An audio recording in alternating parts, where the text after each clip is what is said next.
नमस्कार, मैं हूं राम विश्वकर्मा। आप देख रहे हैं नवभारत टाइम्स। दुनिया की सबसे बड़ी आर्थिक शक्ति अमेरिका बहुत बड़े संकट में घिर गया है। अमेरिका में गवर्नमेंट शटडाउन से अफरा तफरी मच गई है। अधिकतर सरकारी विभागों में कामकाज बंद हो चुका है। हजारों की संख्या में सरकारी कर्मचारियों को जबरन छुट्टी पर भेजा जा चुका है। उनकी सैलरी और अन्य सुविधाएं रोक दी गई हैं, जिससे लोगों के सामने परेशानियां बढ़ने लगी हैं। सवालों में अमेरिकी राष्ट्रपति डोनाल्ड ट्रंप की सरकार है, जो सीनेट में फंडिंग बिल पास नहीं करवा पाई, जिससे देश में ऐसे हालात पैदा हो गए हैं। इसे लेकर अमेरिका की रिपब्लिकन सरकार और डेमोक्रेट्स के बीच टकराव बन गया है। दोनों में फिलहाल सहमति के आसार नहीं दिखाई दे रहे। सीनेट में फंडिंग बिल को लेकर कुछ घंटे पहले ही दूसरे दौर की वोटिंग कराई गई है, लेकिन ट्रंप सरकार दूसरी बार भी बहुमत की संख्या हासिल नहीं कर पाई, जिससे एक बार फिर से फंडिंग बिल का प्रस्ताव गिर गया। अमेरिका के लगभग 8 लाख सरकारी कर्मचारी इससे सीधे तौर से प्रभावित हुए हैं, जिन्हें जबरन छुट्टी पर भेज दिया गया है, जबकि देश की प्रमुख सेवाओं में बड़ी संख्या में कर्मचारियों से बिना वेतन काम करवाया जा रहा है।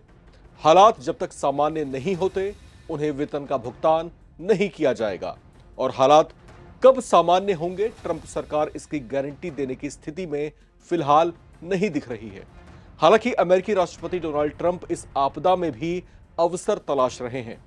व्हाइट हाउस में मीडिया कर्मियों से बात करते हुए ट्रंप बेहद पॉजिटिव दिखाई दिए, जैसे कुछ हुआ ही ना हो। उन्होंने अपने बयान में एक अजीबोगरीब बात भी कही। ट्रंप ने कहा कि वे शटडाउन को अपनी नीतियों को आगे बढ़ाने का जरिया मान रहे हैं। उन्होंने पत्रकारों से यह भी कहा कि इससे बहुत फायदा हो सकता है, क्योंकि इससे बहुत सी बेकार चीजों से छुटकारा मिल जाएगा। अब हालांकि ये किन बेकार चीजों की बात कह रहे थे, इसके बारे में उन्होंने कुछ खुलकर नहीं बताया, लेकिन उनके संकेतों से यही लगा जैसे वे सरकारी विभागों में होने वाले खर्चों में कटौती की बात कह रहे थे, जिस पर वे पहले भी जोर देते रहे हैं। अमेरिका में गवर्नमेंट शटडाउन के लिए उन्होंने विपक्षी डेमोक्रेट्स को जिम्मेदार ठहराते हुए कहा कि ये सब कुछ उन्हीं की वजह से हो रहा है।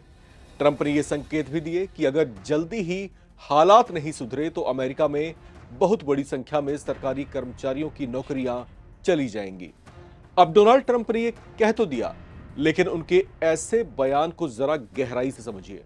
क्या ऐसा नहीं लगता कि वे ऐसा कह रहे हों और ऐसा कहकर डेमोक्रेट्स पर प्रेशर डालने की कोशिश कर रहे हों कि अगर नौकरियां जाती हैं तो इसके लिए वही जिम्मेदार होंगे, क्योंकि वे ही सीनेट में फंडिंग बिल पास नहीं होने दे रहे और अपनी मांग पूरी करवाने की जिद पर अड़े हुए हैं।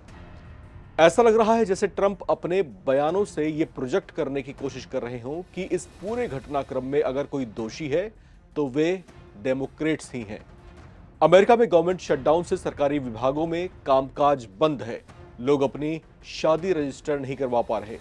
किसानों को मिलने वाला फेडरल कृषि लोन और अन्य फेडरल लोन्स की सुविधाएं बंद हो गई हैं। इससे अमेरिका में खेतीबाड़ी और अन्य तरह के फार्मिंग पर असर पड़ने की उम्मीद है। लेबर डिपार्टमेंट का कहना है कि वो अपनी मासिक बेरोजगारी रिपोर्ट भी जारी नहीं करेगा, जो आर्थिक सेहत का बारीकी से विश्लेषण और अध्ययन करता है। अमेरिका के सरकारी विभागों में जॉब ओपनिंग में पिछले एक हफ्ते में 87% तक की गिरावट आई है। अमेरिका के प्रमुख आर्थिक डेटा का प्रकाशन भी रोक दिया जाएगा, जिसमें रोजगार और जीडीपी रिपोर्ट शामिल होती हैं।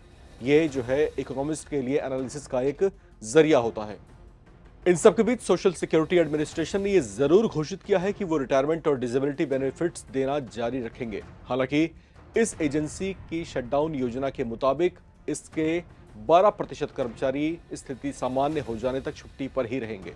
इसके अलावा मेडिकेयर और मेडिकेड हेल्थ प्रोग्राम्स के तहत भुगतान जारी रखे जाएंगे, ताकि इमरजेंसी सर्विसेज प्रभावित ना हो। साथ ही सिक्योरिटी सर्विसेज से जुड़े कर्मचारी भी पहले की ही तरह काम करते रहेंगे। कुल मिलाकर जो हालात हैं वो कुछ ऐसे हैं कि जो इमरजेंसी सर्विसेज हैं, जिनके बिना देश का संचालन पूरी तरीके से बंद हो सकता है, वहां पर कामकाज जारी रखा गया है, लेकिन उन कर्मचारियों के भी वेतन का भुगतान फिलहाल नहीं किया जा रहा। इसके अलावा लगभग 8 लाख से ज्यादा सरकारी कर्मचारी जो है छुट्टी पर भेजे गए हैं, या कहिए कि जबरन छुट्टी पर भेजे गए हैं, और उनको भी वेतन का भुगतान नहीं दिया जा रहा। अब यहां पर जो है डोनाल्ड ट्रंप सरकार जिस प्रेशर में दिखाई देनी चाहिए, वो प्रेशर या तो वो जाहिर नहीं कर रहे हैं या फिर इस आपदा में भी किसी खास तरह के अवसर की तलाश में हैं। वो आपदा में अवसर क्या हो सकते हैं? संकेतों की भाषा में डोनाल्ड ट्रंप ने व्हाइट हाउस में अपने एक बयान में इसका जिक्र भी किया है। वो पहले से ही जोर देते रहे हैं कि जो अतिरिक्त खर्चे होते हैं सरकारी विभागों में, उसमें जो है काट-छांट की जानी चाहिए और यहां पर कहीं ना कहीं वो इस बात को छेड़ते हुए भी दिखाई दिए हैं। उनके दिमाग में क्या चल रहा है? एक बार पहले भी अपना जो पिछला टेन्योर था, उसमें वो जो है अमेरिका के इतिहास में 35 दिनों का सबसे लंबा गवर्नमेंट जो है क्लोजअप जो है दे चुके हैं उस समय भी, और एक बार फिर से हालात वैसे ही दिखाई दे रहे हैं। रिपब्लिकन्स, डेमोक्रेट्स अपने अपने जिद पर अड़े हुए हैं, कोई झुकने को तैयार नहीं। फंडिंग बिल कब पास होगा, कैसे होगा, क्या सरकार झुकेगी, नहीं झुकेगी, ये सवाल लगातार बने हुए हैं। देखते रहें, बने रहें एनबीटी के साथ।